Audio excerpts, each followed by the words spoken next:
বন্ধুরা, voice of Bithi channel থেকে আমি মিষ্টি মনি। নিত্য নতুন রোমান্টিক ভালোবাসার গল্প পেতে আমাদের চ্যানেলটি সাবস্ক্রাইব করে পাশে থাকা বেল আইকনটি বাজিয়ে দেবেন। লাইক এবং কমেন্ট শেয়ার করতে ভুলবেন না। ধন্যবাদ। ছেলে আমার বউ পাগল হয়ে গেছে, 30টা মিনিট বউ ছাড়া থাকতেই পারে না। তাড়াতাড়ি যাও, না হলে আবার গর্জন শুরু করে দেবে। নাদিয়া দ্রুত পা চালিয়ে সিঁড়ির দিকে এগিয়ে যায়। বিড়বিড় করে উদয়কে বকাও দেয়। বলল কোনো কিছু লাগবে না এখন, আর তাও ডাকছে কেন আবার? রুমে প্রবেশ করে দেখে উদয় ডোরের দিকে তাকে নন স্টপ এখন ডেকেই যাচ্ছে। কেমন যেন অস্থির হয়ে ছটফট করছে, চোখে মুখে যন্ত্রণার ছাপ, ফর্সা মুখ লাল হয়ে গেছে। নাদিয়া দৌড়ে এসে উদয়ের কাছে অস্থির কণ্ঠে বলে, কি হয়েছে আপনার? এরকম কেন করছেন? কখন থেকে ডাকছে, আসছিল না কেন? কি হয়েছে আপনার? এমন কেন করছেন? ব্যথায় যন্ত্রণায় উদয়ের চোখে পানি চিকচিক করছে। পুরো শরীরের পেশি কেমন যেন খেঁচতেছে, অসহ্য রকমের যন্ত্রণা হচ্ছে হাতে পায়ে। যতটুকু নড়াচড়া করতে পারি সেটুকু বোধহয় করতে পারবো না আর। আমি মনে হয় পুরোপুরি অচল হয়ে যাব। অবিশ্বাস্য চোখে তাকিয়ে থাকে নাদিয়া। সুস্থ হচ্ছিল তো, এ আবার কোন নতুন বিপদ আসলো? আতঙ্কিত ভয় জড়ানো গলায় নাদিয়া বলে, কি বলছেন এসব? একটু আগেও তো ঠিক ছিলেন। হ্যাঁ, হট করে এমন হয়ে গেছে। আমি মাকে ডেকে নিয়ে আসছি। বলেই ডোরের দিকে ঘুরে দাঁড়ায়। উদয় দ্রুত নাদিয়ার হাত টেনে ধরে। নাদিয়া উদয়ের দিকে তাকায়। মমকে ডাকতে হবে না, আমার এমন অবস্থা দেখলে আমার কিছু হওয়ার আগে মমের অ্যাটাক চলে আসবে। তাহলে কাকে ডাকবো? কাউকে ডাকতে হবে না, তুমি হাত পা মেসেজ করে দাও একটু। নাদিয়ার চোখের পানি টলমল করছে, যেন এক্ষুনি জল গড়িয়ে পড়বে। কথা বলতেও কণ্ঠস্বর কাঁপছে। মেসেজ করলে ঠিক হবে? হতে পারে, তুমি দ্রুত করো, অসহ্য রকমের যন্ত্রণা হচ্ছে। নাদিয়া দ্রুত বেডে উঠে বসে। উদয় ট্রাউজার উড়ুর উপর তুলে দেয়। পায়ের প্রত্যেকটা রগ নীল হয়ে ভেসে উঠেছে। ডান পা আগে মেসেজ করতে শুরু করে। একা একা কোন হাত পা মেসেজ করবে বুঝতে পারছে না। চার হাত পায়ের অবস্থা একই, কোনটা রেখে কোনটা করবে আগে। আরো দু একজন হলে ভালো হতো। ছোট মাকে ডেকে নিয়ে আসি। না, ছোট মা আসলে মম পেছনে পেছনে চলে আসবে। এইবারের কেউ তোমার মতো স্ট্রং না, তুমি এখনও নিজেকে ঠিক রেখেছ, কিন্তু ওনারা কেউ নিজেদের ঠিক রাখতে পারবে না। নাদিয়া একবার এই হাত আরেকবার ওই পা এভাবে মেসেজ করতে থাকে। অনেকটা সময় পর উদয় নাদিয়াকে থামিয়ে দেয়। মেয়েটা নিঃশব্দে কাঁদছে, চোখের পানি গালবে এক ফোঁটা দু ফোঁটা করে টুপটাপ গড়িয়ে পড়ছে। সিক্ত চোখ মুখে উদয়ের মুখের দিকে তাকায় নাদিয়া। উদয় চোখে মুখের পরিবর্তন হয়েছে কিছুটা। নাদিয়ার হাত ধরে টেনে নিজের কাছে নিয়ে আসে। মূলত টেনে নিয়ে আসেনি, উদয় হাত ধরে নিজের দিকে টেনেছে। নাদিয়া নিজে থেকেই এসেছে ওর কাছে। উদয় বাম হাতটা তুলে নাদিয়ার চোখের পানি মুছিয়ে দেয়। কাঁদছো কেন? কি হয়েছে আপনার? কমছে কান্না, বন্ধ করো এখন। নাদিয়া চোখের পানি বন্ধ করতে চাইলেও অবাধ্য চোখের পানিগুলো বন্ধ হয় না। তারা বিরতিহীন পড়তে থাকে। উদয় অবাক হয়ে তাকিয়ে থাকে নাদিয়ার কান্নারত মুখের দিকে। মেয়েটা ওর এইটুকু অসুস্থতা এভাবে কাঁদছে। ভালোবাসো আমাকে? নাদিয়া চুপ করে থাকে। ভালোবাসো আমাকে? নাদিয়া মাথা নাড়ায়। ভালোবাসে। কবে থেকে? দুদিকে মাথা নাড়ায়, জানে না কবে থেকে ভালোবাসে। উদয় নাদিয়াকে বাম হাতে টেনে বুকের ডান পাশে ঠেকায়। তোমাকে আর একটা কথা বলা হয়নি, আমার বুকেও ব্যথা করছে অনেক। জানি না সামনে কি অপেক্ষা করছে আমার জন্য, হয়তো আমার সময় ফুরিয়ে এসছে। নাদিয়া মুখ উঁচু করে উদয়ের মুখের দিকে তাকায়। উদয় মুচকি হাসে। হাসলে লোকটাকে মারাত্মক সুন্দর দেখায়। আজকের আগে এত দিনেও নাদিয়া উদয়কে হাসতে দেখেনি। আজকে এত কষ্ট যন্ত্রণার মাঝেও হাসছে। নাদিয়া উঁচু করে রাখা কপালে প্রগাঢ় এক চুমু খায় উদয়। বাম হাত তুলে নাদিয়ার মাথায় হাত বুলিয়ে দেয়, তারপর মাথাটা বুকে চেপে ধরে। তোমার কপালটা বোধহয় বরাবর সত্যি সত্যি খারাপ নাদিয়া, সাথে আমারও। আমি যদি ফিরে না আসে তাহলে তুমি এই বাড়িতেই থেকো। এই বাড়ির সবাই খুব ভালো, তোমাকে আগলে রাখবে সবাই। ঘর থেকে বের হয়ে আবার জীবন শুরু করো।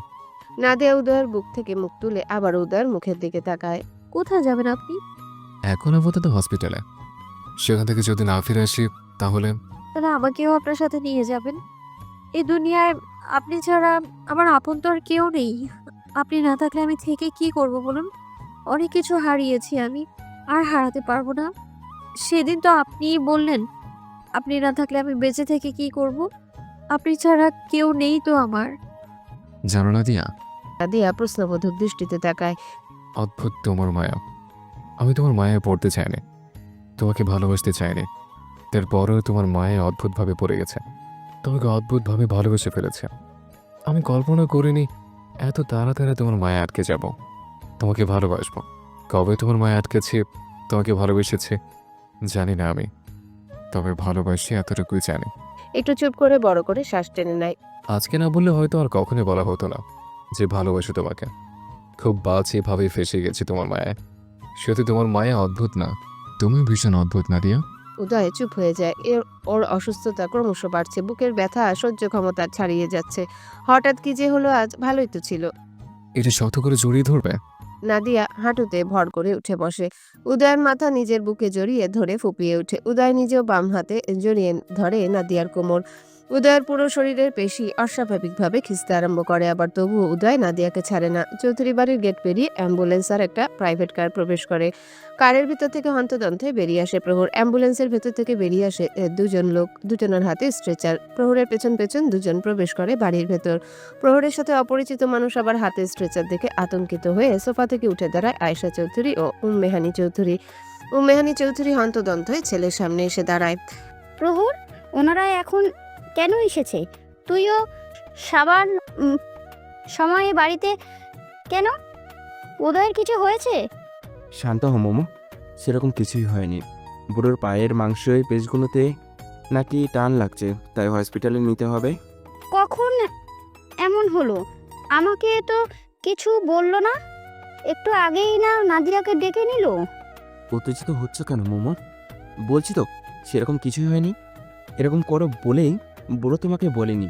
হসপিটালে গেলে তৈরি হয়ে আসো, আমি বুড়োকে নিয়ে যাচ্ছি, তোমাদের ড্রাইভার নিয়ে যাবে। উম্মেহানি চৌধুরী আগে ছেলের রুমে যাবে নাকি তৈরি হতে যাবেন বুঝতে না পেরে আগের জায়গায় দাঁড়িয়ে রইলেন। প্রহর ভাইয়ের রুমের দিকে এগিয়ে যাচ্ছে। আয়েশা চৌধুরী বড় জ্যাকে টেনে তার রুমের দিকে নিয়ে গেলেন। ছেলে চিন্তায় তার বোধ বুদ্ধি লোপ পেয়েছে। এখন সে মূর্তির মতো শুধু দাঁড়িয়ে থাকবেন ফ্যাল করে তাকিয়ে। উদয়ের রুমে প্রবেশ করে প্রহর আর অ্যাম্বুলেন্সের লোক দুজন। উদয় বুকে হাত দিয়ে ঝুঁকে বসে আছে নাদিয়ার উপর ভর করে। শ্বাস নিতেও বেশ কষ্ট হচ্ছে। নাদিয়া কাঁদতে কাঁদতে চোখ মুখ ফুলিয়ে ফেলেছে। প্রহর দৌড়ে আসে ভাইয়ের কাছে। ব্রো, চোখ তুলে তাকায় উদয়।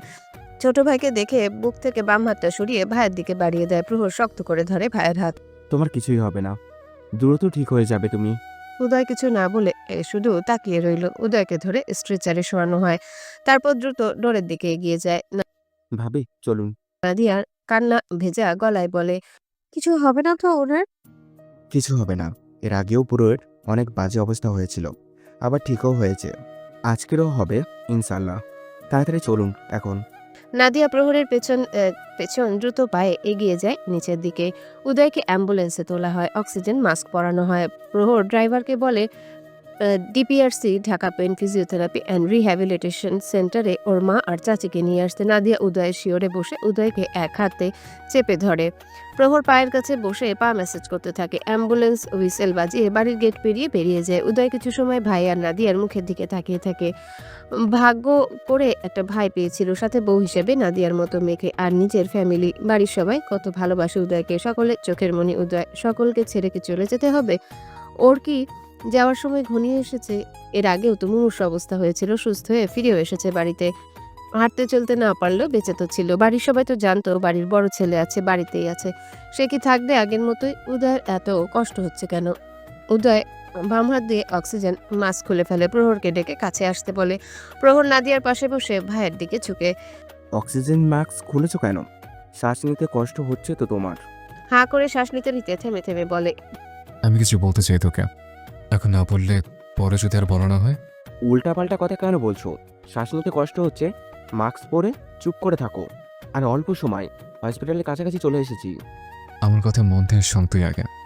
আমার কেন যেন মনে হচ্ছে আজ আমার ভালো মতো কিছু হয়ে যাবে। সত্যি সত্যি যদি কিছু হয়েছে আমার, ভেঙে পড়বি না তুই। মমকে তো জানিস কেমন পাগলের মতো হয়েছে, মমকে সামনে রাখিস। আর নাদিয়া? বলে নাদিয়ার দিকে তাকায়, তারপর আবারও ভাইয়ের দিকে তাকায়। নাদিয়া ছোটবেলা থেকে অনেক কষ্ট করেছে, জীবনের সুখ শান্তি ভালোবাসে পায়নি বললেই চলে। আমরা ছাড়া ওর আর কেউ নেই প্রহর। আমি না থাকলে ওকে দেখে রাখিস, মমকে বলিস ওকে একটু ভালোবাসতে, আদর যত্ন করতে। আমার কাছে আসার পর তো কিছুই পায়নি কষ্ট ছাড়া। ভালো ছেলে খুঁজে ওকে আবার বিয়ে দিস। নাদিয়া উদয়ের হাত আরো শক্ত করে চেপে ধরে, কান্না ভেজা কাপা কাপা গলায় বলে, চুপ করবেন আপনি? আবল তাবল কথা বলেন কেন শুধু শুধু? কিছু হবে না আপনার। জানো, আজ আমার বারবার মনে হচ্ছে আমার বোধ আর ফেরা হবে না। প্রহর জোর করে অক্সিজেন মাস্ক পরিয়ে দেয়, শুধু শুধু উল্টাপাল্টা কথা বলছে। বাহিরের দিকে তাকিয়ে চোখের পানি আড়াল করার চেষ্টা করে। বড় ভাইয়ের অবস্থা সম্পর্কে অবগত হওয়ার পর থেকে চোখ ঝাপসা হয়ে আসছে। এখন উদয়ের কথা শুনে চোখের পানি আর ভেতরে থাকতে চাইছে না, উপচে বেরিয়ে আসতে চাইছে কান্না হয়ে। ড্যাড আর চাচুকে আগেই হসপিটালে পাঠিয়ে দিয়েছে ডক্টরদের সাথে কথা বলার জন্য। সবকিছু যেন আগেই রেডি করে রাখে, যাওয়ার সাথে সাথে যেন চিকিৎসা শুরু হয়।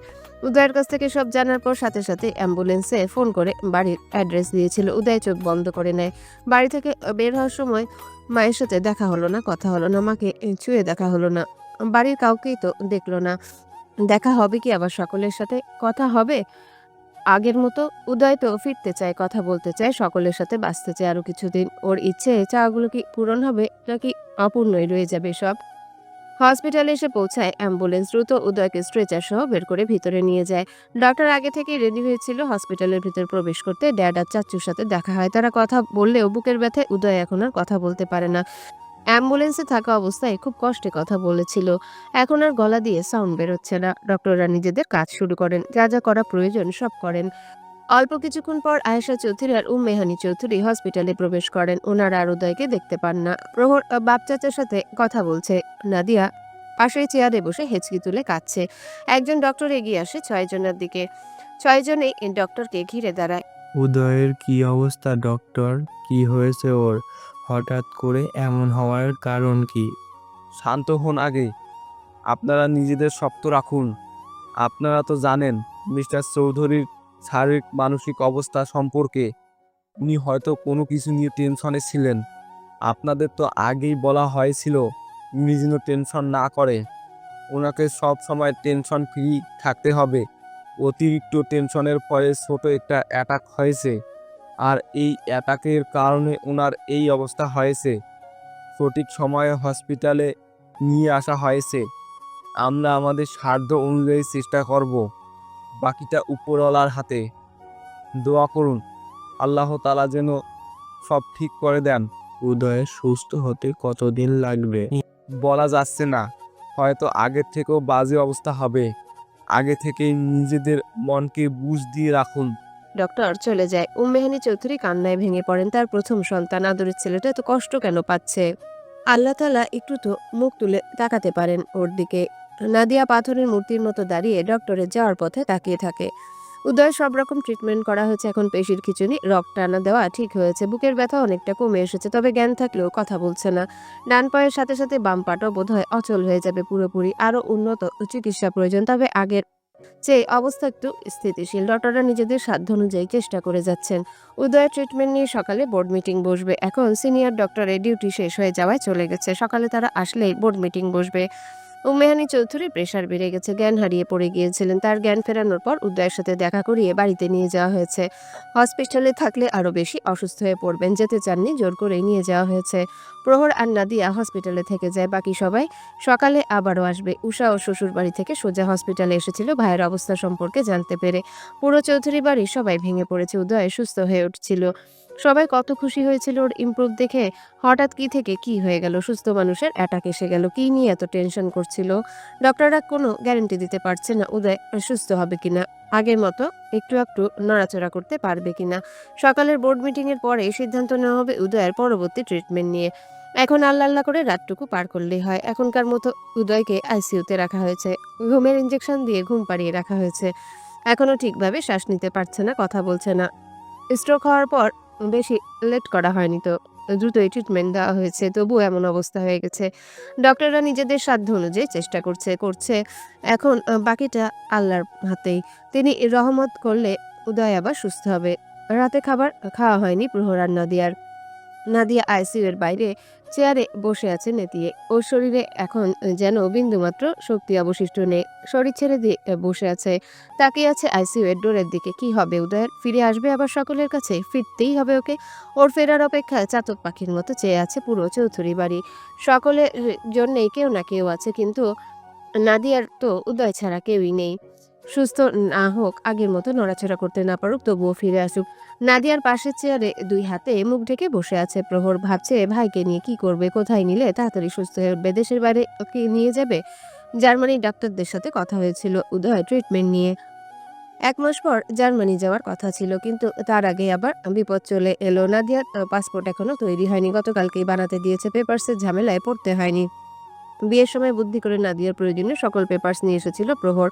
ওই আগ বাড়িয়ে চেয়েছিল সাথী বেগমের কাছে, সে প্রশ্ন না করে প্রহর যা যা চেয়েছে সব দিয়ে দিয়েছে। প্রহরের খেয়াল হয় নাদিয়া খায়নি, মুখের সামনে থেকে হাত সরিয়ে নাদিয়ার দিকে তাকায়। শুকনো মলিন বিষণ্ণ মুখে তাকিয়ে আছে আইসিইউ এর ডোরের দিকে। মেয়েটাকে দেখলেই কেমন মায়া হয় প্রহরের। মেয়েটা এমনিতেই খুব একটা হাসে না, সবসময় মলিন হয়ে থাকে মুখ, আর আজকে যেন পৃথিবীর সকল দুঃখ কষ্ট বিষণ্ণতা নাদিয়াকে ঘিরে ধরেছে। প্রহর বসা থেকে উঠে দাঁড়ায়। ভাবি, আমি একটু আসছি, আপনি এখানেই বসে থাকুন। নাদিয়া ঘাড় কাত করে হ্যাঁ বলে প্রহর চলে যায় সামনে থেকে। নাদিয়া কিছু সময় ডোরের দিকে তাকিয়ে থাকে, বসা থেকে উঠে দাঁড়ায়, এগিয়ে যায় আইসিইউ এর ডোরের কাছে, কাচের উপর দিয়ে উকি দেয় ভেতরে। দূরের একটা বেডে শুয়ে আছে উদয়। মুখ দেখে বোঝা যাচ্ছে না এত দূর থেকে। অক্সিজেন মাস্ক পরানো রয়েছে বলে সেটা বোঝা যাচ্ছে। একজন নার্স একটা ছোট বাচ্চার হাতে স্যালাইন লাগাচ্ছে। কতজনের প্রিয় মানুষ এই আইসিইউ এর ভিতরে নিশ্চিন্তে ঘুমিয়ে আছে। বাইরে তাদের কাছের মানুষগুলো ছটফট করছে তাদের সুস্থ হয়ে ফিরে আসার। নাদিয়ার খেয়াল হয় আজকে সারাদিন উদয়কে বিরক্ত করেনি, একটা ধমকও দেয়নি। সারাদিন ধরে আগের মতোই চুপচাপ ছিল। নাদিয়া খুশি হয়েছিল উদয়কে বিরক্ত ধমকাধমকি না করায়, কিন্তু এখন মনে হচ্ছে উদয়কে বিরক্ত করুক, অনেক বিরক্ত করুক, ওকে আগের মতো রাম ধমক দিক, জোর করে কাজ করাক। কিন্তু উদয় কিছুই করছে না, নিশ্চুপ হয়ে বেডে শুয়ে আছে। প্রহর ফিরে আসে, হাতে 1 প্যাকেট পাউরুটি, 2 বোতল মিনারেল ওয়াটার আর কলা। নাদিয়াকে চেয়ারে না দেখে আশেপাশে তাকিয়ে দেখে নাদিয়া আইসিইউ এর সামনে দাঁড়িয়ে ভেতরে দেখছে। ভাবি, নাদিয়া ঘাড় ঘুরিয়ে প্রহরের দিকে তাকায়। রাতে তো কিছু খাননি, একটু কিছু খেয়ে নিন। নাদিয়া প্রহরের হাতের দিকে তাকায়, তারপর আবারও আইসিইউ এর ভেতরের দিকে তাকিয়ে বলে, আমার খিদে নেই ভাইয়া, আপনি খান। সেই দুপুরে খেয়েছিলেন, এখন রাত প্রায় 1টা বেজে গেছে, অল্প করে খান। খেতে ইচ্ছে করছে না ভাইয়া। অল্প করে খান, না হলে ভাইয়া যদি জানতে পারে আমি আপনাকে না খেয়ে রেখেছি, তাহলে আমাকে মেরেই ফেলবে। প্লিজ ভাবি, অল্প করে খান, অন্তত ভাইয়ার জন্য। প্রহরের অনুরোধ আর ফেলতে পারে না নাদিয়া। প্রহরের সাথে গিয়ে পাশাপাশি দুটো চেয়ারে বসে দুজন। প্রহর পানির বোতলে চিপি খুলে নাদিয়ার হাতে দেয়, আগে একটু পানি খাওয়ার জন্য। পানিরই বেশি প্রয়োজন ছিল নাদিয়ার, গলাটা শুকিয়ে কাঠ হয়ে গেছে। 1 চুমুকে 1 লিটার বোতলের 3 ভাগের 1 ভাগ পানি খেয়ে নেয়। প্রহর পাউরুটি আর কলা এগিয়ে দেয় নাদিয়ার হাতে। আপনিও খান ভাইয়া। প্রহর নিজেও পানি খেয়ে কলা পাউরুটি হাতে নেয়, একটু কলা আর একটু পাউরুটি মুখে নেয়। কয়েকবার চিবনের পর ঢোক গিলতে গেলে গলা দিয়ে নামতে চায় না, মুখে নিয়ে বসে রইল। ঘাড় গড়িয়ে নাদিয়ার দিকে তাকায়। নাদিয়া ওর মতোই মুখে নিয়ে বসে আছে, গিলছেও না চিবোচ্ছেও না, এক দৃষ্টিতে তাকিয়ে আছে আইসিইউ এর ডোরের দিকে। চোখ দুটো টলমল করছে, ঠোঁট দুটো তিরতির করে কাঁপছে। প্রতিদিন প্রত্যেক ওয়াক্তে খাওয়ার সময় দুজন একসাথে খেত, একবার উদয়ের মুখে খাবার দিত, আরেকবার নিজের মুখে। কিন্তু আজ উদয় কোথায়? আজ উদয়কে খাইয়ে দিতে হচ্ছে না। উদয় তো আজকে রাতে খাবার খায়নি, ওর কি খিদে পায়নি? খিদে পেটে ঘুমিয়ে আছে কিভাবে? নাদিয়া কিভাবে উদয়কে ছাড়া খাবে আজ? উদয় খায়নি, নাদিয়া খাবে কিভাবে? নাদিয়া চোখ থেকে গালবে গড়িয়ে পড়ে পানি। প্রহর পানি দিয়ে কলা পাউরুটি গিলে নেয়, ওর চোখেও পানি চিকচিক করছে। প্রহর হাত থেকে পানির বোতলটা রেখে বলে, ভাবি, নিজেকে শক্ত রাখুন, সব ঠিক হয়ে যাবে, ভাইয়ার কিছুই হবে না। উনি কথা বলছেন না কেন? আজকের যেহেতু অ্যাটাকটা হয়েছে, তাই বোধহয় এখনও পুরোপুরি দখল কাটিয়ে উঠতে পারেনি। এখন যদিও সুস্থ আছেন, সকালের মধ্যে ঠিক হয়ে যাবে ইনশাল্লাহ। কান্না না করে দ্রুত খেয়ে নিন। আপনি খাননি জানতে পারলে ভাইয়া কষ্ট পাবে। আপনি না গেলে কষ্ট পাবে না? গলাদের নামছে না তো। আমারও তো নামছে না। পরের দিন সকালে বোর্ড মিটিং হয়, ফাইনাল হয় উদয় আর কিছুটা সুস্থ হলে জার্মানি নিয়ে যাওয়া হবে। জার্মানি নিয়ে যাওয়ার কথা প্রহর বলে, এখনই নিয়ে যেতে চাইছিল, তবে উদয়ের এই সিরিয়াস অবস্থায় বিমানে জার্নি করা রিস্ক হয়ে যায়। তাই যতদিন না একটু সুস্থ হয় ততদিন উদয়কে হসপিটালে রাখা হবে ডক্টরদের নজরে। উদয়ের অবস্থা একটু স্থিতিশীল হলেই জার্মানি নিয়ে যেতে পারবে। চৌধুরী বাড়ির সবাই হসপিটালে চলে আসে, সকলে প্রহর আর নাদিয়ার জন্য খাবার নিয়ে আসে। নাদিয়া খেতে না চাইলে আয়েশা চৌধুরী জোর করে নিজের হাতে খাইয়ে দেয়। একদিনে মেয়েটার চেহারা শুকিয়ে ছোট হয়ে গেছে, চোখ দুটো কেমন লাল বর্ণ ধারণ করেছে। সারা রাত মনে হয় ঘুমায়নি, কান্নাও করেছে অনেক। প্রহর নিজের হাতে কিছুটা খাবার খেয়ে নেয়, না খেয়ে থাকলে ও নিজে অসুস্থ হয়ে পড়বে। তখন ভাইয়ের জন্য দৌড়াদৌড়ি করবে নাকি নিজে হসপিটালের বেডে শুয়ে থাকবে। তাই বাঁচতে হলে সুস্থ থাকতে হলে খেতেই হবে কম বেশি। উদয়ের ঘুম ভাঙে 9টার পর। আশেপাশে ঘাড় ঘুরিয়ে নিজের অতি পরিচিত রুম আর নাদিয়াকে দেখতে পায় না। আশেপাশে ওর মতোই ছোট বড় অনেকে শুয়ে আছে। একজন নার্স ভেতরেই ছিল। উদয়কে তাকাতে দেখে দ্রুত গিয়ে ডক্টরকে ডেকে নিয়ে আসে। ডক্টর এসে উদয়ের প্রেশার মাপে, হার্টবিটের গতি চেক করে, কেমন ফিল হচ্ছে, কোথায় কোথায় কষ্ট হচ্ছে সেসব জিজ্ঞাসা করে। উদয় আস্তে আস্তে সবকিছুই ঠিকঠাকভাবে উত্তর দেয়। আজকের দিনটা আইসিইউতে রাখলে রাতের মধ্যে নয়তো আগামীকাল সকালে ওয়ার্ডে শিফট করা হবে। উদয় বাড়ির সকলের সাথে দেখা করতে চায়। এতজনকে আইসিইউতে অ্যালাউ নেই। একজন একজন করে ভেতরে আসে উদয়কে দেখার জন্য। প্রথমে উম্মেহানি চৌধুরী আসেন। ছেলের জন্য কাঁদতে কাঁদতে তার চোখ মুখের বেহাল দশা। ভিতরে প্রবেশ করে ছেলের হাত ধরে টেনে চুমু খায়। ছেলের চুলে হাত বুলিয়ে দেয়। কাঁদতে না চাইলেও, নিজেকে শক্ত রাখতে চাইলেও পারছে না, কান্নারা ঠেলে বেরিয়ে আসছে। মম, একটু জড়িয়ে ধরো না, বড় একা একা লাগছে। ছেলের কথা শুনে ছেলেকে আলতোভাবে জড়িয়ে ধরে, যা দেখে নার্স দৌড়ে আসে উম্মেহানি চৌধুরীকে উদয়ের উপর থেকে সরিয়ে দেয়। একটু রাগারাগিও করে, এমন সিরিয়াস পেশেন্টের বুকের উপর ভর করায়। যদি উম্মেহানি চৌধুরী ভর করেনি, উদয় বুঝিয়ে নার্সকে দূরে সরিয়ে দেয়। উদয় সকলের সাথে দেখা করে একটু একটু কথা বললেও কাঙ্ক্ষিত মানুষটিকে দেখতে পায় না। প্রহর আসলে প্রহরের কাছে নাদিয়ার কথা জিজ্ঞাসা করে। প্রহর জানায় নাদিয়া বাইরেই আছে, সারা রাত ধরে ওর জন্য কান্না করেছে। 2 মিনিট কথা বলে চলে যায় প্রহর। সকলকে 2 মিনিট করে সময় দেওয়া হয়েছে। জোরে কথা বলা, শব্দ করে কান্না করা নিষেধ আইসিইউর ভিতর। একটু পরে ভেতরে প্রবেশ করে নাদিয়া। ধীর পায়ে এগিয়ে যায় উদয়ের কাছে। নাদিয়াকে দেখতে উদয় চোখ আটকায়। একদিনের মধ্যে কি অবস্থা করেছে নিজের। নাদিয়া হেঁটে উদয়ের বেডের পাশে এসে দাঁড়ায়। উদয় পারছে না উঠে নাদিয়াকে একটু জড়িয়ে ধরতে, উথাল পাথাল বুকটাকে একটু শান্ত করতে। উদয় বাম হাতটা একটু উঁচু করে, নাদিয়া শক্ত করে ধরে বাম হাতটা। উদয় তাকিয়ে থাকে নাদিয়ার মুখের দিকে। নাদিয়ার চোখ থেকে টুপটুপ করে পানি গড়িয়ে পড়ছে। তিত্তির করে কাঁপছে ঠোঁট জোড়া, হাতও কাঁপছে। কাঁদছো কেন? কিছু হয়নি তো আমার। দেখো, ঠিক আছে, আমি তোমাকে জ্বালাতন করতে বোধ হয় আল্লাহ তাআলা বাঁচিয়ে রেখেছেন এখনো। নাদিয়া বলতে পারে না কিছুই, শুধু কাঁদতে থাকে নিঃশব্দে। 2 মিনিটের জায়গায় 5 মিনিট সময় পার হয়ে গেছে। নাদিয়ার নার্স বের করে দিতে চাইলেও উদয়ের জেদের কারণে পারে না। ডক্টরকে জানালে ডক্টর থাকতে দিতে বলেন। এর আগে উদয় আইসিইউতে ছিল, তখন ওর সাথে কেউ দেখা করতে চাইলেও উদয় চাইতো না। কেউ ভেতরে এসে কথা বললেও চোখ বন্ধ করে শুয়ে থাকতো। বাড়িতেও নাকি কারোর সাথে কথা বলে না। সেই উদয় আজ নিজে থেকেই কারোর সাথে কথায় বলতে সময় কাটাতে চাইছেন। যখন তখন তাই করুক, সমস্যা নেই। নার্স অক্সিজেন মাস্ক পরিয়ে দেয়। শ্বাস নিতে কষ্ট হচ্ছে, আবার বুকে ব্যথা কমলেও ঠিক হয়নি। মেডিসিনের উপরে রাখা হয়েছে উদয়কে।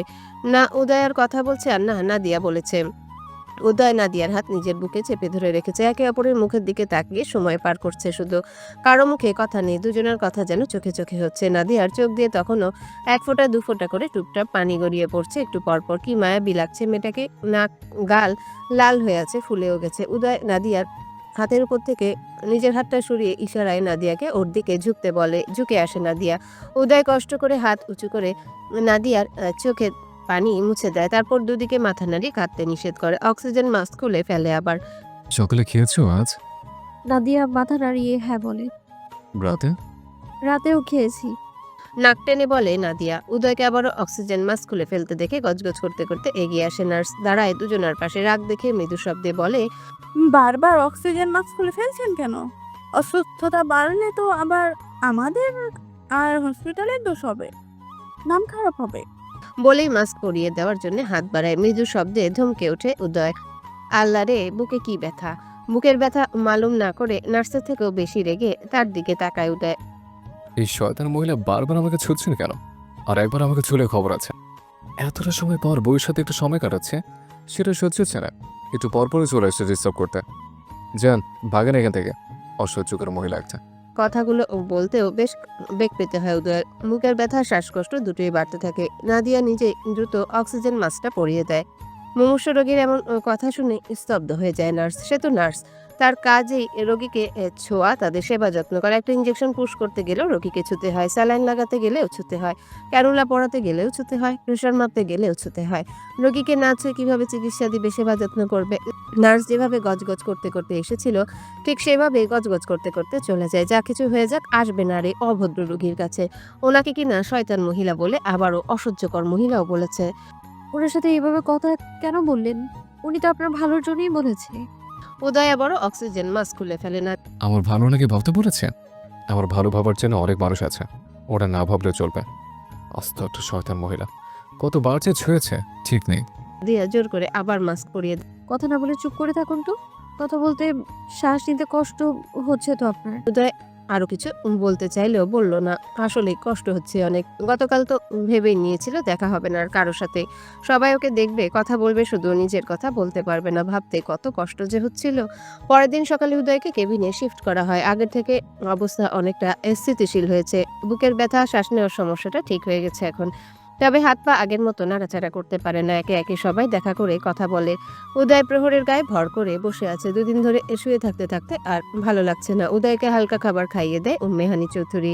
সকালে ঘুম থেকে উঠে নামাজ আদায় করে ছেলের জন্য স্যুপ রান্না করেছে নিজের হাতে। এখন খাইয়েও দিল নিজের হাতে। সবাই বাইরে বেরিয়ে যায় নাদিয়া উদয়কে একসাথে রেখে। উদয় বেডে শুয়ে আছে আর নাদিয়া পাশেই বসে আছে বেডের উপর।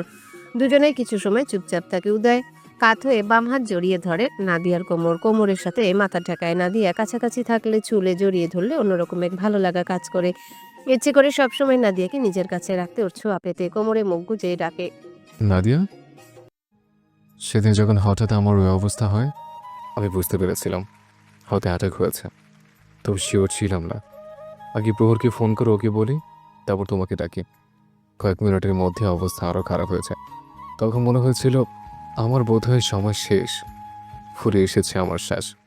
আর থাকা হবে না এই রোগীন পৃথিবীতে। দেখা হবে না আপন মানুষদের, কথা হবে না কারোর সাথে। কয়েকদিন আগে আমি উপলব্ধি করি আমি তোমাকে ভালোবেসে ফেলেছি। ভালোবাসতে না চেয়েও বেসেছি, অনেক অনেক ভালোবেসেছে। অদ্ভুতভাবে তোমার মায়া চড়িয়ে গিয়েছে। তোমাকে একটু সময় না দেখলে ভাল লাগে না। তুমি কাছে না থাকলে মন অস্থির হয়ে ওঠে। তোমার সাথে হাসি খুশি আনন্দ বাকিটা জীবন পার করতে চেয়েছে। সুস্থ হওয়ার জন্য আমার মন ব্যাকুল হয়ে ওঠে। আমি ওই রুমের মধ্যে বন্দী হয়ে থাকতে চাইনি। দিনের বেশিরভাগ সময়টা বেড়ে কাটাতে চাইনি। আমি তোমার কাঁধে ভর করে হাঁটতে না, সুস্থ হয়ে তোমার হাত ধরে হাঁটতে চেয়েছে। কিন্তু সেসব আর কিছু হবে না। হয়তো তোমার সাথে বোধহয় আর থাকা হবে না। আমি বাকিটা জীবন তোমার সাথে থাকতে চেয়েছিলাম। আমার জীবনটা বোধহয় ওই অবধি। অসুস্থতা ক্রমশ বাড়ছিল আর আমার মনে হচ্ছিল আমি তোমার থেকে, সকলের থেকে দূরে সরে যাচ্ছে। আমার শারীরিক অসুস্থতা থেকেও মানসিক অসুস্থতা বেশি হচ্ছিল তখন। আমি না থাকলে তোমার কি হবে, এটা ভাবতে আরও শ্বাস আটকে আসছিল। কিন্তু তবু আমি বারবার বাঁচতে চেয়েছি, তোমার জন্য, ফ্যামিলির জন্য। রোগিণী পৃথিবীতে তোমার সাথে আরও কিছুদিন থাকতে চেয়েছে। তোমার হাত ধরা নিস্তব্ধ নীরব রাস্তায় জ্যোৎস্না মাখা রাতে পায়ে পা মিলিয়ে হাঁটতে চেয়েছে। আমি আরও কয়েকটা বছর বাঁচতে চেয়েছি বারংবার। আল্লাহ তাআলা বোধহয় আমার সেই ইচ্ছেটা পূরণ করলেন। তবে আবার অপনেও রাখলেন। তোমার হাত ধরে হাঁটার স্বপ্নটা রয়ে যাবে। উদয় মুখ তুলে নাদিয়ার মুখের দিকে তাকায়। নাদিয়া ওর দিকেই তাকিয়ে আছে। এটা বোধহয় সম্ভব না। আগে যা একটু নড়াচড়া করতে পারতাম, এখন সেটুকু বন্ধ হয়ে গেছে। বাম হাত পাও এখন ঠিকভাবে নাড়াতে পারছি না। ঠিক হবেন আপনি। ডক্টর বলেছেন উন্নত চিকিৎসা পেলে সুস্থ হয়ে যাবেন। আল্লাহ তাআলাই ভালো জানেন। আপনি কি নিয়ে এত টেনশন করছিলেন? উদয় প্রসঙ্গ পাল্টায়। খেয়েছো তুমি? খাবো একটু পর। রাতে ঘুমাওনি? চোখ মুখের কি অবস্থা করেছ? দিয়া তাকিয়ে রইল, কিছু বলল না। ওর হাজবেন্ড আইসিইউ এর ভিতর আর ও ঘুমাবে, ঘুম আসবে ওর কাছে। এখন বাড়ি যাও, ফ্রেশ হয়ে খাবার খেয়ে ঘুমাবে। না খেয়ে না ঘুম অসুস্থ হয়ে যাবে তুমি। তোমার বিশ্রাম প্রয়োজন। আমি ঠিক আছি, কিছু হবে না আমার। ঘুমিয়েছি রাতে, খাবারও খেয়েছি আমি। চোখ মুখ দেখলেই বুঝতে পারছেন কি করেছ আর করনি। আমি এখন সুস্থ হয়েছি তো। আইসিইউ থেকে বের করেছে মানে আমি ফিট আছে। একটু চুপ করে আবারও বলে। প্রহরেরও দেখলাম তোমার মতো একই অবস্থা। দুজন যে সারা রাত ঘুমাওনি, খুব ভালো করে বুঝতে পারছি আমি। তুমি আর প্রহর বাড়িতে গিয়ে ফ্রেশ হয়ে খাবার খেয়ে বিশ্রাম নিয়ে তারপর বিকেলে আসবে। ততক্ষণ মম আমার সাথে থাকবে। ঠিক আছে আমি। জানি তো। দুজন দুজনের মুখের দিকে তাকিয়ে রইল। এই দেখা যেন আজন্মেও শেষ হবে না। উদয় বাম হাতটা উঁচু করে নাদিয়ার গালে রাখে। ডান হাতের মতোই বাম হাতটাও ভার লাগে এখন। কখন যেন ডান হাতের মতোই হয়ে যায়। গাল থেকে হাত সরিয়ে ঘাড়ে রাখে। তারপর নাদিয়ার মাথা নিজের দিকে টেনে আনে। কপাল ঠেকায় একে অপরের কপালের সাথে। একজনের শ্বাস আরেকজনের মুখে আছড়ে পড়ছে। দুজনের শ্বাসের গতি বাড়ে। উদয় চোখ বন্ধ করে নাদিয়ার ঠোঁটে আলতোভাবে চুমু খায়। উদয়ের কাজে নাদিয়া থ হয়ে যায়। নড়াচড়া ভুলে চোখ দুটো বড় বড় করে রইল। নাদিয়ার রিয়াকশন বুঝতে পেরে উদয় আলতোভাবে আরো দুটো চুমু খায়। তারপর নাদিয়ার ঘাট থেকে হাত সরিয়ে নেয়। নাদিয়া সোজা হয়ে বসে নিচের ওষ্ঠে হাত ছোঁয়ায়। চোখ দুটো তখন বড় বড় হয়ে আছে। উদয়ের এমন কাজের জন্য মোটেও প্রস্তুত ছিল না নাদিয়া। উদয় এমন কিছু করবে কল্পনাতেও ভাবেনি। নাদিয়ার অবস্থা দেখে মুচকি হাসে উদয়। চিত হয়ে শুয়ে বুকের বাম পাশে হাতটা রাখে, চোখ দুটো বন্ধ করে লম্বা শ্বাস টেনে নেয়। অনেক ভালো লাগছে এখন। চোখ বন্ধ করে রাখা সত্ত্বেও চারিপাশ রঙিন রঙিন লাগছে। যদি বেঁচে না ফিরতো এই অনুভূতি, ভালো লাগা কোনোদিন অনুভব করতে পারতো না। ফ্লোরকে ডেকে নিয়ে আসো তো। উদয় কি বলেছে তা হয়তো শুনতে পায়নি নাদিয়া। এখনো আগের মতোই বসে আছে। উদয় বাম হাত দিয়ে নাদিয়াকে মৃদু ধাক্কা দেয়। কোন জগতে হারিয়ে গেলে? ফ্লোর কি ভেতর আসতে বলো। নাদিয়া বেড থেকে নেমে দাঁড়ায়, নিজেকে স্বাভাবিক করে ডোরের দিকে এগিয়ে যায়। ডোর খুলে দেখে সামনে দাঁড়িয়ে আছে প্রহর, কথা বলছে মায়ের সাথে। ভাইয়া আপনাকে ডাকে। ব্রো। মায়ের সাথে কথা সমাপ্তি ঘটিয়ে কেবিনে প্রবেশ করে। হ্যাঁ বলো। তুই নাদিয়াকে নিয়ে বাড়িতে যা, ফ্রেশ হয়ে খেয়ে ঘুমিয়ে বিশ্রাম নিয়ে বিকেলে আসিস। ততক্ষণ মম আর ছোট মা থাকুক এখানে। আমি তো আগেই বলেছিলাম ভাবিকে, ভাবি রাজিই হয়নি। যা এখন, আর আসার সময় আমার ফোনটা নিয়ে আসিস। চলুন ভাবি। নাদিয়া উদয়ের মুখের দিকে তাকিয়ে থাকে। উদয় চোখ দিয়ে ইশারা করে যাওয়ার জন্য। নাদিয়া প্রহরের পেছন পেছন চলে যায়। তবে মন পড়ে রইল উদয়ের কাছে। মনটা কিছুতে এখান থেকে যাবে না। আসরের নামাজ আদায় করে হসপিটালে যাওয়ার জন্য তৈরি হয়ে নেয় নাদিয়া। উদয়ের জন্য টি শার্ট, ট্রাউজার আর ওর ফোনটা নিয়ে রুম থেকে বেরিয়ে আসে।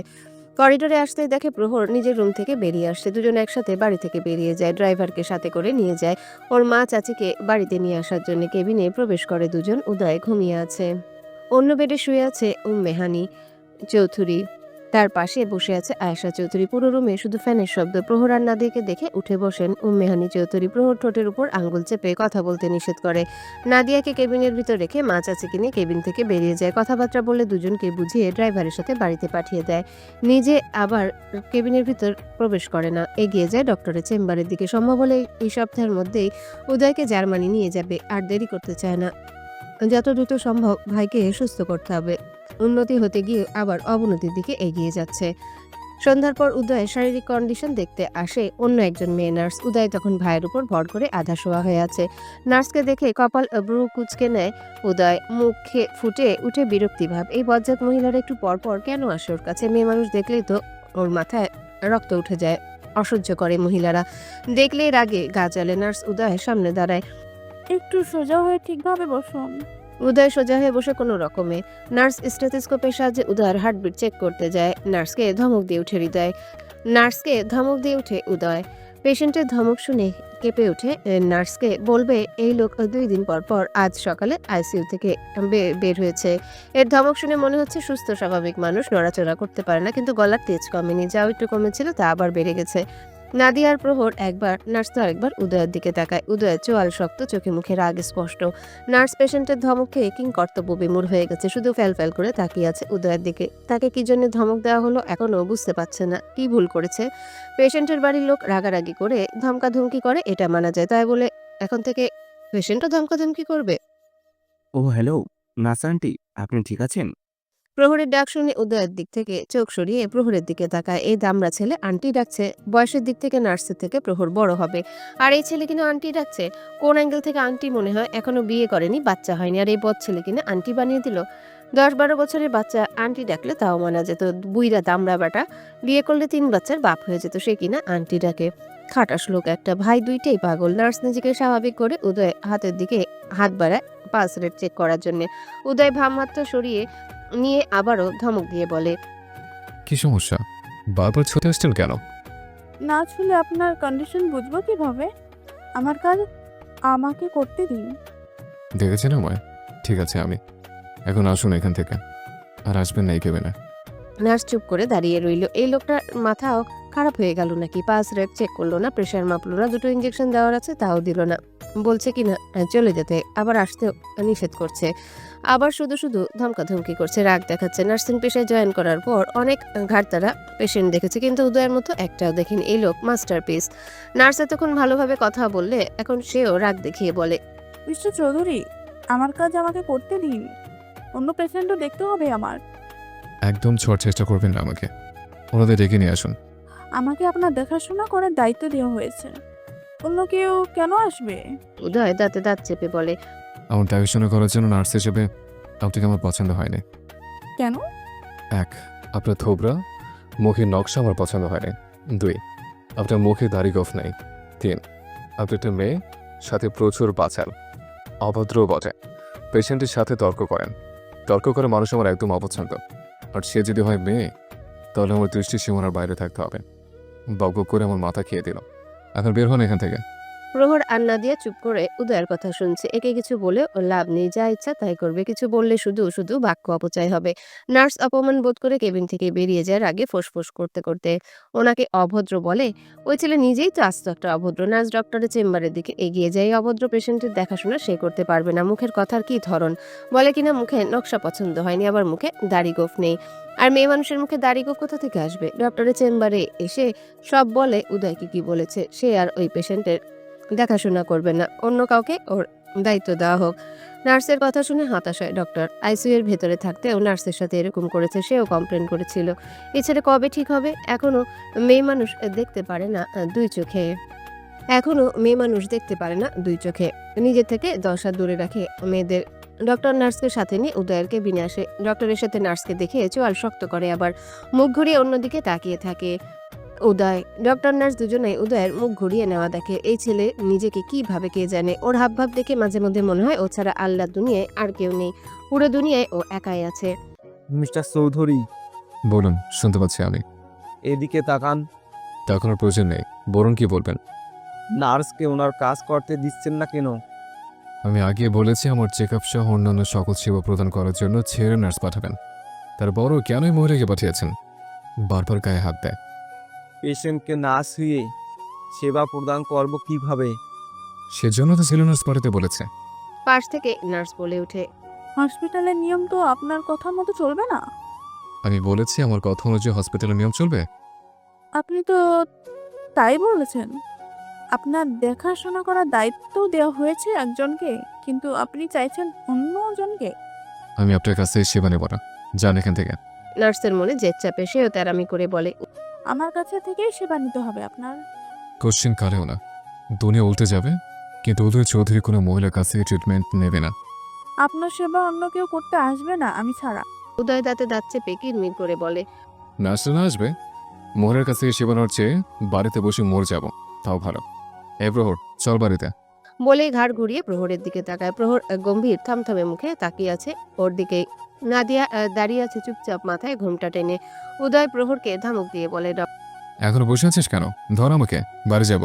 ডক্টর তাড়াহুড়ো করে বলেন, মিস্টার চৌধুরী, শান্ত হন আপনি। আপনার কথা মতো বয় নার্সকে আসতে বলছি। কেন শুনতে হব? থাকবো না আপনাদের হসপিটালে। এ প্রহর, ধর আমাকে। ডক্টর পড়েন মহা ঝামেলায়। তিনি শান্তশিষ্ট প্রকৃতির ভদ্র মানুষ, বেশি সময়ে চুপ থাকেন। ঝামেলা মেটাতে এসে উল্টো ঝামেলা বেড়ে গেল। নার্সকে কেন মাঝখানে কথা বলতে হলো? উনি তো বলেছিলেন কথা। মেয়েদের বুদ্ধি আসলেই বেশি, তার মধ্যে কিছু মেয়ের বুদ্ধি হাই লেভেলের। অনেক বুঝি সুঝিয়ে উদয়কে শান্ত করে। একজন বয় নার্সকে দায়িত্ব দেওয়া হয় উদয়ের দেখভাল করার জন্য। তার ডিউটি শেষে অন্য আরেক বয় নার্স দেখাশোনা করবে। এশার নামাজের পর উদয়কে খাইয়ে দেয় নাদিয়া, আর প্রহর উদয়কে ধরে বসে থাকে। খাবার খাওয়ানো শেষে মেডিসিন খাইয়ে দেয়। প্রহর সিনিয়র ডক্টরদের সাথে কথা বলার জন্য কেবিন থেকে বেরিয়ে যায়। উদয় বেডের কিনার ঘেঁষে পা ভাঁজ করে বসে। নাদিয়া পাশে দাঁড়িয়ে ধরে রাখে। এখন বেশি সময় একা একা বসে থাকতে পারে না, সাপোর্ট লাগে উঠে বসতে। ছাড় আমাকে, কেন? একা একা থাকতে পারবো পড়ে যাবেন না তো? না, পড়বো না। নাদিয়া ছেড়ে দাঁড়ায়। উদয় সোজা হয়ে বসে থাকে। কিছু সময় একা একা সাপোর্ট ছাড়া বসে থাকার পর মনে হচ্ছে একদিকে হেলে পড়ছে, শরীর ঝাঁকি দিয়ে উঠে। আসলে একদিকে কাত হয়ে গিয়েছিল কিছুটা। নাদিয়া উদয়ের পাশে দাঁড়িয়ে আছে। বলা তো যায় না, যদি পড়ে যায়। উদয় পানি খেতে চায়, আবার নাদিয়া পাশ ফিরে পানির বোতল হাতে নেয়। বসে থাকতে থাকতে বাম দিকে কাত হয়ে যায়, আবার নাদিয়া উদয়ের দিকে ফিরে দাঁড়ায়। উদয় থাবা দিয়ে নাদিয়াকে ধরার চেষ্টা করে। নাদিয়াকে ধরতে না পারলেও নাদিয়ার গলার কাছে জামা খামচে ধরে। নাদিয়া পানির বোতল ফেলে দ্রুত ধরে উদয়কে। উদয়ের মাথার সাথে নাদিয়ার মাথায় টক্কর লাগে। পড়তে পড়তে রক্ষা পায়। দুজনের হার্টবিটেরই গতি বেড়ে গেছে। মাথায় ব্যথাও পেয়েছে। যদি পড়ে যেত কি হতো? ধরে বেডের সাথে হেলান দিয়ে বসায় উদয়কে। উদয়কে নিজের দিকে তাকিয়ে থাকতে দেখে নাদিয়া নিজেও তাকায়। সাথে সাথে চোখ দুটো ছানা বড়া হয়ে যায়। দ্রুত গতিতে ওড়না দিয়ে শরীর ঢেকে নেয়। কি করলেন এটা? কি করলাম? জামা আর কিছু বলার আগে উদয় নিজেই বলে, ছিঁড়ে গেছে। ছিলেন কেন? ইচ্ছা করে ছেড়েছি নাকি? তাহলে দেখলেই তো, পরিচিতি নিয়েছিলাম। পরের হাত থেকে বাচ্চার জন্য তোমাকে ধরতে গিয়েছিলাম, কিন্তু তোমাকে ধরার আগেই জামা চলে এসেছিল হাতের মুঠোয়, তাই জামাই ধরেছে। না, আমার কোনো দোষ নেই, আমি নির্দোষ মানুষ। ইনোসেন্ট ফেস বানিয়ে শেষের কথাগুলো বলে। নাদিয়া উল্টো ঘুরে দাঁড়ায়। ওড়না তুলে জামা দেখে। ভি গলার জামাটা প্রায় 5-6 ইঞ্চি গলার কাছ থেকে ছিঁড়ে গেছে নিচের দিকে। এখন এই জামা পরে কিভাবে থাকবে হসপিটালে? এই জামা চেঞ্জ করার জন্য এখন বাড়িতে যেতে হবে। সব দোষই বজ্জাত লোকের। বলে কিনা আমার কোনো দোষ নেই, আমি নির্দোষ। মাঝখানে বসতে বলল, বসলো না, ধরে দাঁড়িয়েছিল, তাও ভালো লাগলো না। ছেড়ে দাও, আমি একা বসে থাকতে পারবো। এখন দিল জামাটা ছিঁড়ে। ওদিকে ঘুরে তাকিয়েছো কেন? এদিকে ঘোরো। নাদিয়া ওড়নাটা ঠিক করে উদয়ের দিকে ঘুরে দাঁড়ায়। উদয় মিটিমিটি হাসছে। বজ্জাত কি এমনি এমনি বলে নাকি? অকাজ করে আবারও হাসছে। সরি, আমি বুঝতে পারিনি এমন কিছু হয়ে যাবে। যদি বুঝতে পারতাম তাহলে পরে যেতাম, তবুও ধরতাম না। কাছে আসো, দেখি কতটুক ছিঁড়েছে। মাথায় হাত বুলিয়ে দিই, আসো। উদয় নিজের বাম হাতের দিকে তাকায়, চোখ যায় হাতের নখের দিকে। মাঝখানে 3টা নখের সাথে কিছু লেগে আছে। চোখের সামনে উঁচু করে ধরে বৃদ্ধাঙ্গুলের সাহায্যে নখের ভিতর যা আছে সেটা বের করে। ভালোভাবে খেয়াল করে দেখে চামড়া। তড়িৎ গতিতে নাদিয়ার দিকে তাকায়। নাদিয়ার শরীরের চামড়া ওর নখের সাথে উঠে এসেছে। নখ তো ছোট ছোট, তারপর চামড়া উঠে গেছে আঁচল লেগে। কাছে ডাকছি না, আসছো না কেন? তাড়াতাড়ি আসো। গম্ভীর স্বরে বলে কথাগুলো। উদয়ের হাসি হাসি মুখ হঠাৎ গম্ভীর হয়ে যেতে দেখে এগিয়ে আসে নাদিয়া। উদয় নাদিয়ার ওড়না সরাতে গেলে নাদিয়া হাত আটকে দেয়। হাত সরাও নাদিয়া। নাদিয়ার হাত সরিয়ে নেয়। উদয় ওড়না একটু নিচের দিকে নামায়। যেখান যেখান থেকে চামড়া উঠে গেছে সেখান থেকে রক্ত বেরোচ্ছে বিন্দু বিন্দু মাত্রায়। আরো 2 নখের আঁচড়ে লাল হয়ে ফুলে উঠেছে। উদয়ের ভীষণ খারাপ লাগে, নিশ্চয়ই অনেক জ্বালা করছে। মুখ উঁচু করে নাদিয়ার মুখের দিকে তাকায়। নাদিয়ার চোখে মুখে যন্ত্রণার কোনো ছাপ নেই, যেন কিছুই হয়নি। নাদিয়ার চোখে মুখে যন্ত্রণার কোনো ছাপ না থাকলেও তা উদয়ের চোখে মুখে ফুটে ওঠে, যেন ব্যথা নাদিয়া না, উদয় নিজেই পেয়েছে। চামড়া নাদিয়ার ওঠেনি, উদয়ের উঠেছে। অপরাধীর নয় বলে, সরি, আমি বুঝতে পারিনি এমন কিছু হয়ে যাবে। আমি সত্যি তোমাকে আঘাত করতে চাইনি। এভাবে কেন বলছেন? কিছু হয়নি আমার। এর থেকেও বড় বড় আঘাত সহ্য করে নিয়েছি আমি। আপনার কিছু হয়নি, এতেই আলহামদুলিল্লাহ। নার্সকে ডাকো, তোমার ক্ষতস্থানে অ্যান্টিসেপটিক লাগাতে হবে। নিশ্চয় অনেক জ্বালা করছে, অয়েনমেন্ট লাগাতে হবে। আপনি এত উতলা কেন হচ্ছেন? কিছু হয়নি আমার, শান্ত হন আপনি। কে বলেছে কিছু হয়নি? কতটা চামড়া উঠে গেছে। তুমি নার্সকে ডাকো, নয় নিজেই যাও। এই প্রবোধটা কখন গেছে, এখন আসছে না কেন? আপনি শান্ত হন আগে। এতটা উতলা হওয়া আপনার স্বাস্থ্যের জন্য ক্ষতিকর। নিচ থেকে পানির বোতল তুলে চিপি খুলে উদয়কে পানি খাওয়ায়, তারপর বেডে শুইয়ে দেয়। আপনি শুয়ে থাকুন, আমি আসছি। কোথায় যাবে? নার্সের কাছে। নাদিয়া একটা সেফটি পিন হাতে নিয়ে কেবিন থেকে বেরিয়ে আসে। লোকচক্ষুর আড়ালে সেফটি পিন লাগিয়ে নেয় জামায়। করিডোরে সিরিয়াল করে রাখা নীল রঙের চেয়ারে বসে পড়ে। প্রহর আসলে ওকে বাড়িতে পাঠাতে হবে জামা নিয়ে আসার জন্য। মাঝখানে আরও একদিন পেরিয়ে যায়। উদয়ের সকল রিপোর্ট মেল করে জার্মানি ডক্টরদের কাছে পাঠিয়ে দেওয়া হয়েছে। ওনারা যত দ্রুত সম্ভব উদয়কে নিয়ে যেতে বলেছেন। পারলে 24 ঘন্টার মধ্যে রওনা দিতে বলেছেন। যত দ্রুত সম্ভব চিকিৎসা শুরু করবেন তারা। দেরি করলে উদয়েরই ক্ষতি হবে। তাই যত দ্রুত সম্ভব জার্মানির উদ্দেশ্যে রওনা হবে উদয়কে নিয়ে। নাদিয়ার ইমার্জেন্সি পাসপোর্ট তৈরি করা হয়েছে, ভিসাও তৈরি 3 জনের, তবে টিকিট আছে 2টো, যে কোনো 2জনই যেতে পারবে।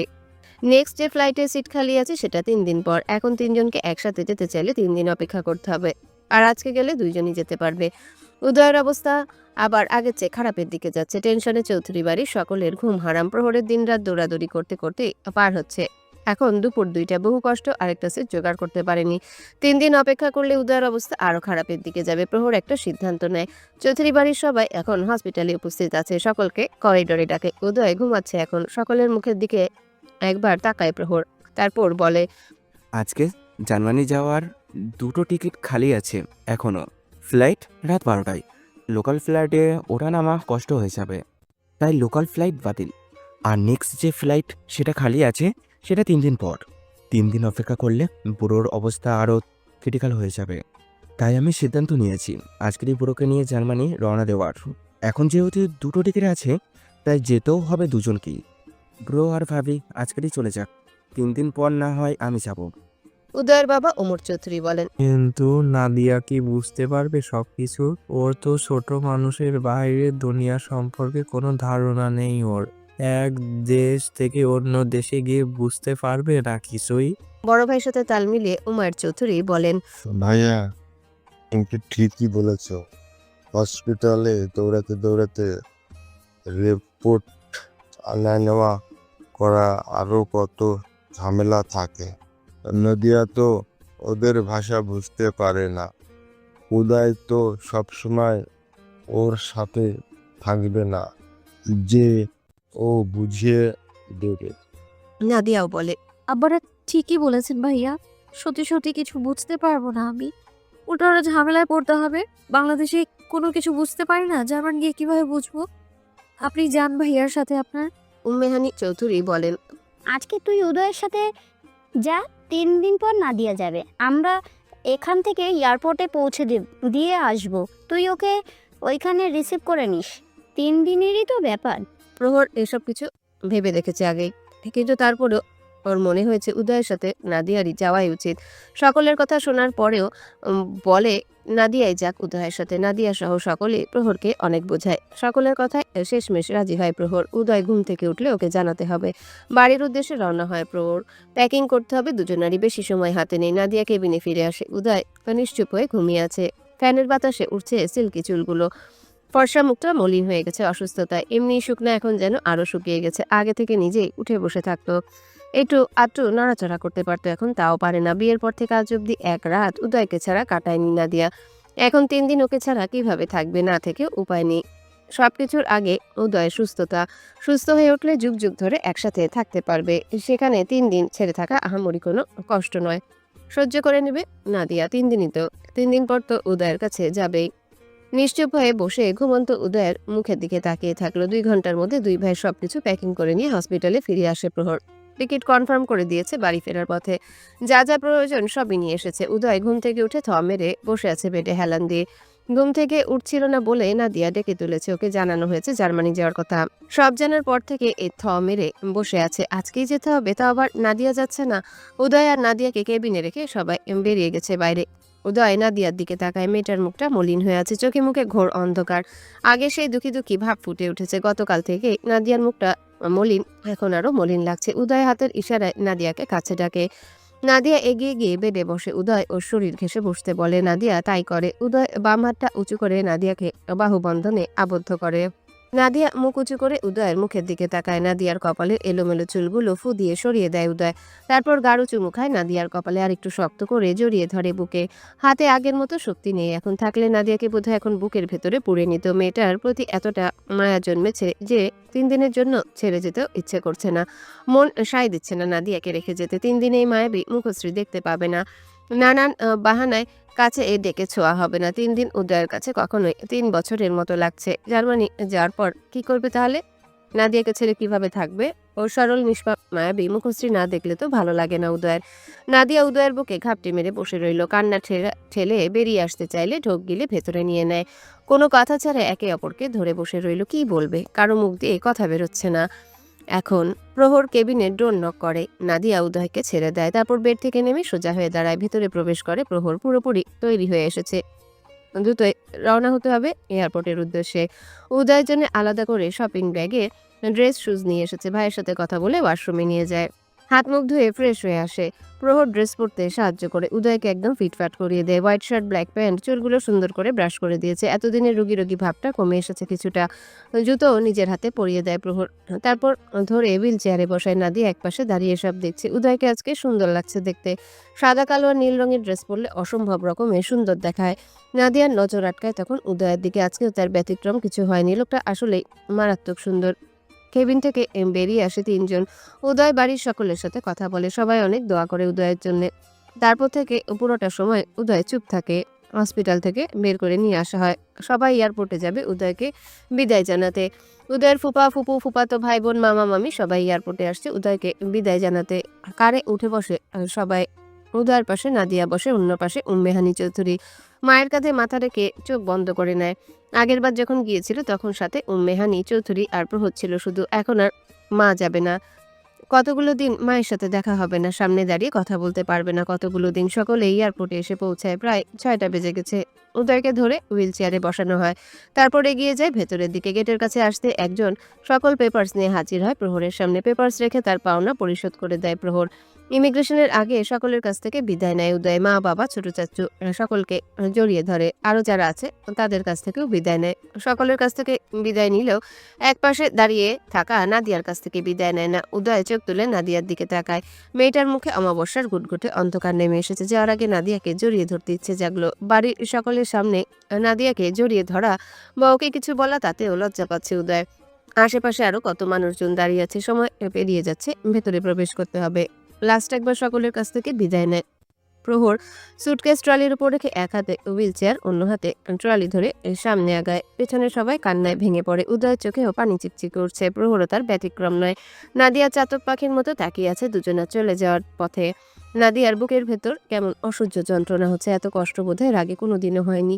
না হয়েছে তো উদয়ের ওই দিন অসুস্থতায় নাদিয়া এর থেকেও বেশি কষ্ট হচ্ছিল, যন্ত্রণা হচ্ছিল বুকে।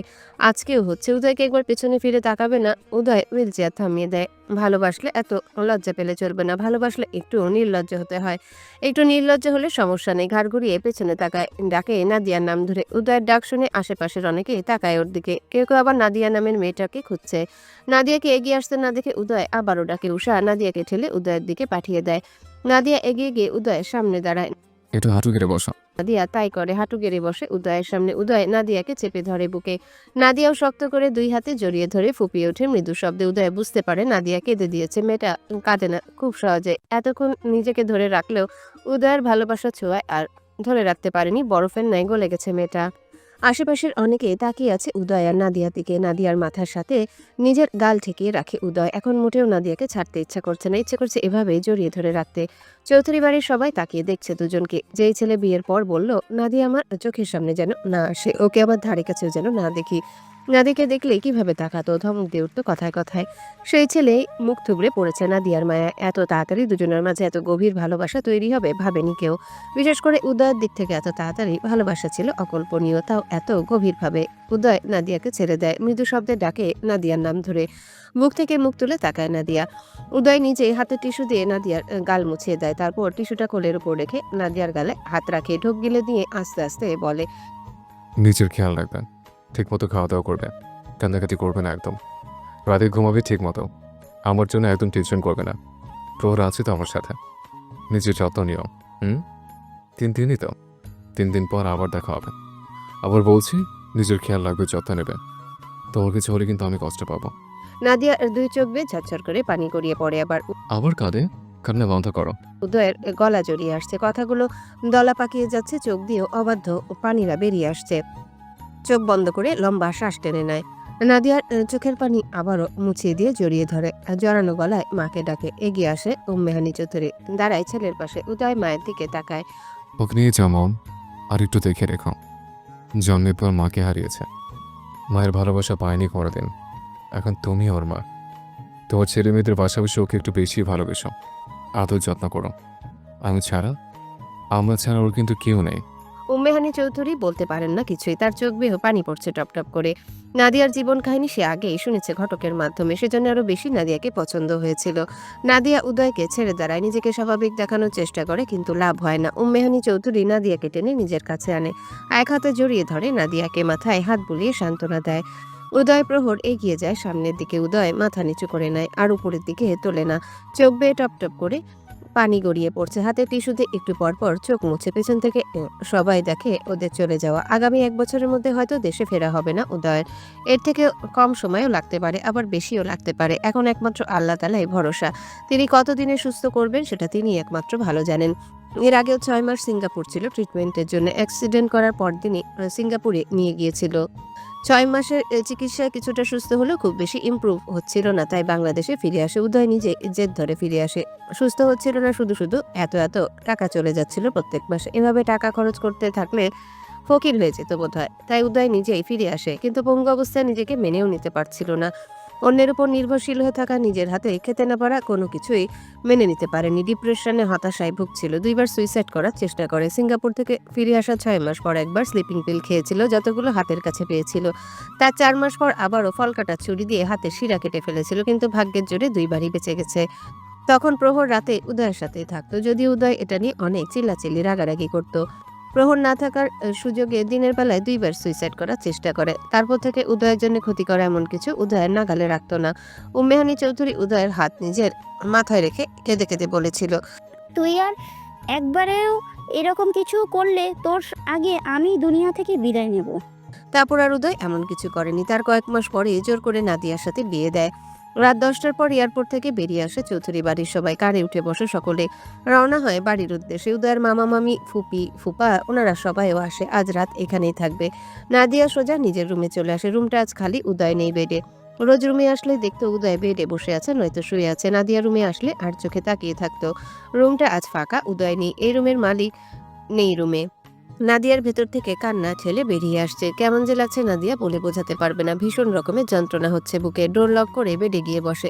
এই জায়গাটাতে উদয় বেশি বসে থাকতো।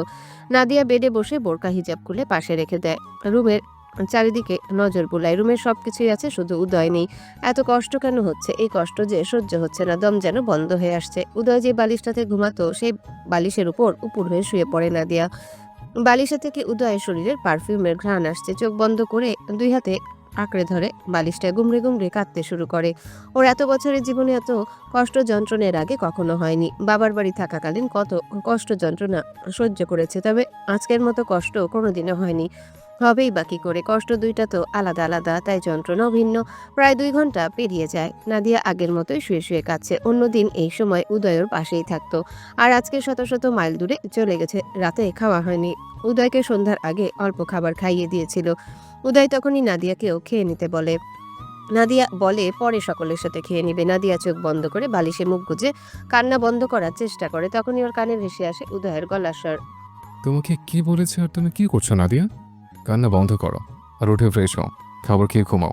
নাদিয়া ফট করে মুখ তুলে চারিদিকে তাকায়। কোথায় উদয়, কোথায় কে? এই রুমে কেউ নেই ও ছাড়া। সব ওর ভ্রম, কল্পনা। শব্দ করে কেঁদে উঠে। আবার একটু পরে রুমের ডোর নক করে। উষা ভাবি বলে ডাকে নাদিয়াকে। কয়েকবার ডাকার পর নাদিয়া শোয়া থেকে উঠে বসে। মাথা ব্যথা করছে, চোখ খুলে তাকাতে ইচ্ছা করছে না, মাথা ভার ভারো লাগছে। উষা আবারও ডাকে। নাদিয়া কান্না গিলে কোনো রকমে বলে 5 মিনিট পর আসছি আপু। তাড়াতাড়ি আসো কিন্তু। বলেই উষা চলে যায়। নাদিয়া লম্বা লম্বা করে শ্বাস টেনে নিজেকে স্বাভাবিক করার চেষ্টা করে। বেড থেকে নেমে দাঁড়ায়, মাথা ঘুরে যেন এক্ষুনি পড়ে যাবে। চোখ অন্ধকার হয়ে আসছে। কিছু সময় স্থির হয়ে দাঁড়িয়ে থাকে, তারপরে এগিয়ে যায় ওয়াশরুমের দিকে। খেতে ইচ্ছা না করলে উদয়ের কথা স্মরণ করে জোর করে কয়েক লোকমা খাবার খায়। বাকি খাবারে পানি ঢেলে রুমে ফিরে আসে। কারো মন ভালো নেই আজ। সকলেরই নাদিয়ার মতো অবস্থা। কেউ ঠিকভাবে খায় না। ডোর লক করে রুমের লাইট অফ করে দেয়। পুরো রুম ঘুটঘুটে অন্ধকারে তলিয়ে যায়। নাদিয়া বেডে উঠে উদয়ের জন্য বরাদ্দকৃত জায়গায় শুয়ে পড়ে। নড়াচড়া না করে চোখ বন্ধ করে চুপচাপ শুয়ে রইল। অনুভব করার চেষ্টা করলো উদয় ওর পাশেই আছে, শুধু অন্ধকার দেখা যাচ্ছে না। কিন্তু উদয় তো নেই। অনুভব করার চেষ্টা করলে কি আর হয়? একা রুমে একা বেডে গুমড়ে গুমড়ে কাঁদে। আবার মনে হচ্ছে উদয় জার্মানি যায়নি, ওকে ছেড়ে চলে গেছে একেবারে। এতটা পরিমাণ কষ্ট হচ্ছে। 2 দিন পেরিয়ে যায়। আজ নাদিয়ার ফ্লাইট। গত 2 দিনে বোধহয় উদয়ের সাথে 200 বার কথা হয়েছে। উদয় যখনই সময় পায় তখনই ফোন দেয়। উমর চৌধুরী নাদিয়াকে ফোন কিনে দিয়েছে। উদয় একটু একটু শিখিয়েছিল কিভাবে ফোন ব্যবহার করতে হয়। বাকিটা উষা শিখিয়ে দিয়েছে 2 দিনে। নাদিয়া তৈরি হয়ে রুম থেকে বেরিয়ে আসে। ওকে এয়ারপোর্টে পৌঁছে দেওয়ার জন্য সবাই রেডি হয়ে ড্রয়িং রুমে অপেক্ষা করছে। বাড়ি থেকে বেরিয়ে পড়ে সবাই। উদয়ের কাছে যাবে ভেবে নাদিয়ার মন যেমন আনন্দ হচ্ছে, ঠিক তেমনই ভয় করছে। একা একা জার্মানি যেতে হবে ভেবেই। এর আগে কখনো একা একা কোথাও যায়নি। সেখানে কিনা এক দেশ থেকে অন্য দেশে যাবে। ভয়ে ওর হাত পা এখনই ঠান্ডা হয়ে আসছে। সামনের সিটে বসে থাকা ওমর চৌধুরী পেছনের দিকে তাকিয়ে নাদিয়াকে অভয় দেন। কি করতে হবে, কোথায় কোথায় কি হবে সব বুঝিয়ে দিলেন। ভয় পেতে নিষেধ করেন। এখান থেকে তারা এয়ারপোর্টে পৌঁছে দিয়ে আসবে। জার্মানির এয়ারপোর্ট থেকে প্রহর এসে নিয়ে যাবে। ভয় পাওয়ার কিছুই নেই। মেহানি চৌধুরী আর উষাও নাদিয়াকে অভয় দেয়। ওনাদের দেওয়া সাহসে নাদিয়া কিছুটা মনের জোর পায়। বাকিটা উদয়ের কাছে পৌঁছানোর তাড়নায় চলে আসে। নাদিয়ার ফ্লাইট রাত 8টায়। বিকাল 5টায় এসে এয়ারপোর্টে পৌঁছায় সবাই। সকলের কাছ থেকে বিদায় নেয়। শাশুড়ি মাকে জড়িয়ে ধরে কাঁদে। উনি যেন নাদিয়ার শাশুড়ি নয়, ওর নিজের মা। বিয়ের দিন থেকে নাদিয়াকে অসম্ভব রকমের ভালোবাসেন তিনি। মেয়েটাকে দেখলেই মায়া হয় ভীষণ। নিষ্পাপ, মায়াবী মুখশ্রী, সরল চাহনি, মলিন মুখ, চুপচাপ স্বভাব। নাদিয়া সবকিছুই তাকে ভালোবাসতে বাধ্য করে। নাদিয়াও শাশুড়ি মাকে ভীষণ ভালোবেসে ফেলেছে। চাচি শাশুড়িকেও ভালোবাসে। তারা দুজনই নাদিয়াকে দিয়েছে মায়ের আদর, ভালোবাসা। সকলের থেকে শেষবারের মতো বিদায় নিয়ে ভেতরে এগিয়ে যায় নাদিয়া। হৃদস্পন্দন অস্বাভাবিকভাবে ছুটছে, বুকের ভেতর কাঁপছে। জার্মানি এসে পৌঁছায় ফ্লাইট থেকে নেমে আসে সকলের সাথে। এয়ারপোর্টের ভেতর নানান রকমের মানুষজন। বেশিরভাগ নারীদের পরনে অদ্ভুত রকমের পোশাক। অর্ধ উলঙ্গ, ফর্সা ফর্সা লম্বা ঠ্যাংগুলো বের করে রেখেছে। হাতা কাটা ছোট ছোট ড্রেস। পেট, পিঠ, কোমর, বুক বেরিয়ে আছে। চুলের কালার অদ্ভুত রকমের। কোনো কোনো মেয়েকে দেখতে ভালো লাগলেও কোনো কোনো মেয়েকে আবার ভালো লাগলো না। কয়েকজনের পোশাক বেশি অশালীন। আশেপাশে কত ছেলে মানুষ, এদের কি লজ্জা করছেন এভাবে ছেলেদের সামনে চলাফেরা করতে, নাকি এদের লজ্জা নেই? লজ্জা থাকলে তো এভাবে চলাফেরা করতো না। নাদিয়া আর ভাবলো না মেয়েগুলোকে নিয়ে। আশেপাশে নজর বলি প্রহরকে খুঁজে। এখান দিয়ে প্রহরের দাঁড়িয়ে থাকার কথা, কিন্তু কোথায় প্রহর? নাদিয়া তো চোখ বুলাতে বুলাতে সামনের দিকে এগিয়ে যায়। নাদিয়া চোখ ছোট ছোট করে একটা সাইনবোর্ডের দিকে তাকায়, যেটাতে নাদিয়ার নাম ইংরেজিতে লেখা রয়েছে গোটা গোটা অক্ষরে। যার হাতে সাইনবোর্ড তার মুখের দিকে তাকালো নাদিয়া। মুখে মাস্ক পরা রয়েছে, তবে দেখতে প্রহরের মতোই। নাদিয়া কাছে এগিয়ে যায়, ভালোভাবে খেয়াল করে দেখে ওটা প্রহর। প্রহর নাদিয়াকে চিনতে পেরে ডান হাত উঁচু করে ওকে দাঁড়াতে বলে। নাদিয়া দাঁড়িয়ে যায়। প্রহর এক প্রকার দৌড়ে আসে নাদিয়ার কাছে। কোনো সমস্যা হয়নি তো ভাবি? না। সুটকেস আমার হাতে দিন। বলে নিজেই নাদিয়ার হাত থেকে সুটকেস নিয়ে নেয়, তারপর এগিয়ে যায় গেটের দিকে। নাদিয়া আশেপাশে দেখতে দেখতে যায়। বাংলাদেশের এয়ারপোর্ট থেকে অনেক বড় আর সুন্দর, পরিষ্কার পরিচ্ছন্ন। নাদিয়া যখন প্রহরের দিকে তাকায় তখন দেখে প্রহর অন্যদিকে চলে যাচ্ছে। তাড়াহুড়ো করে প্রহরের দিকে এগিয়ে যায়। প্রহর আশেপাশে তাকিয়ে নাদিয়াকে খুঁজে। গেল কোথায় মেয়েটা? এখানেই তো ছিল। নিজের বাম দিকে তাকাতেই দেখে নাদিয়া অন্য একজনের পেছন পেছন হেঁটে যাচ্ছে। প্রথমে প্রহর শিওর হয়ে নেয় ওটাই নাদিয়া। সবচেয়ে বড় কাকতালীয় ব্যাপার হচ্ছে প্রহর আর ওই লোকের ড্রেস একরকম, শুধু ড্রেস না, হাতে সুটকেসটাও ব্ল্যাক। কনফিউজড হয়ে নাদিয়া ওই লোকের পেছন পেছন চলে গেছে। প্রহর দৌড়ে যায় নাদিয়ার কাছে, গিয়ে খপ করে ধরে নাদিয়ার হাত। ভয় পেয়ে যায় নাদিয়া। হাত ধরা ব্যক্তির মুখের দিকে তাকাতে বিস্ময়ে চোখ দুটো বড় হয়ে যায়। এটা যদি প্রহর, তাহলে সামনে যে এগিয়ে যাচ্ছে সে কে? ভাবি, এদিকে কোথায় যাচ্ছেন? আমি তো ওদিকে ছিলাম। সালাম আলাইকুম। হ্যালো বন্ধুরা, কেমন আছো তোমরা সবাই? আশা করছি তোমরা সবাই ভালো আছো, সুস্থ আছো। এম রোহিত, ভয়েস অফ বিতি চ্যানেলের পক্ষ থেকে এডিটর। গল্পটি কেমন লাগলো অবশ্যই কমেন্ট করে জানাবেন। এই যে বন্ধুরা, ভয়েস অফ বিতি চ্যানেলে যদি নতুন হয়ে থাকেন তাহলে প্লিজ সাবস্ক্রাইব করে বেল আইকন বাজিয়ে রাখুন, যাতে আপনাদের পরবর্তী গল্পের নোটিফিকেশন সবার আগে আপনি পান।